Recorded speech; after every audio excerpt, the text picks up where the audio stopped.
नमस्कार सभी श्रोताओं का कबीर जी के दोहे में हार्दिक स्वागत अभिनंदन। आज के इस वीडियो में आप सभी के सामने प्रस्तुत है कबीर जी का एक दोहा और उसकी विस्तृत व्याख्या।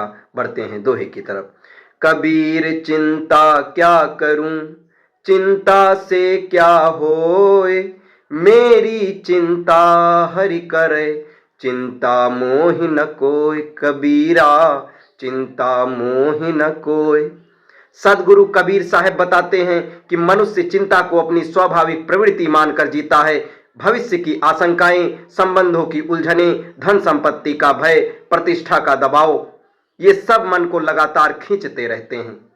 पर कबीर साहब कहते हैं कि चिंता किसी भी स्थिति को सुधारने की क्षमता नहीं रखती। ये केवल मनुष्य की ऊर्जा खाती है और उसकी कार्य क्षमता को कम करती है।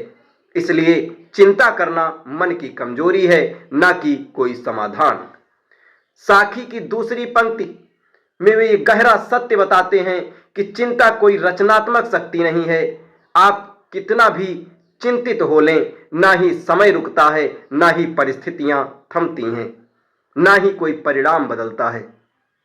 चिंता एक मानसिक भ्रम है जो ऐसा दिखाती है कि हम कुछ कर रहे हैं, जबकि हम केवल स्वयं को नुकसान पहुंचा रहे हैं।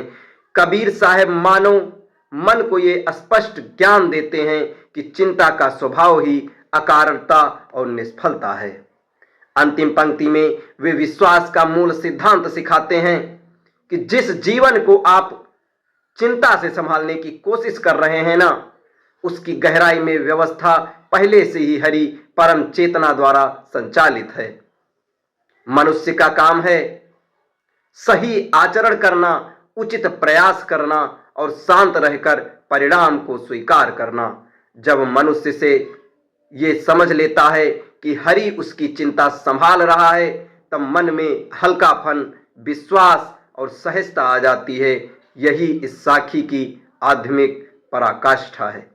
दोस्तों, ये दोहा आपको कैसा लगा, इसकी व्याख्या आपको कैसी लगी, कमेंट बॉक्स में जरूर बताएं और ऐसी ढेर सारे व्याख्या के लिए हमारे चैनल के साथ जुड़े रहें। धन्यवाद।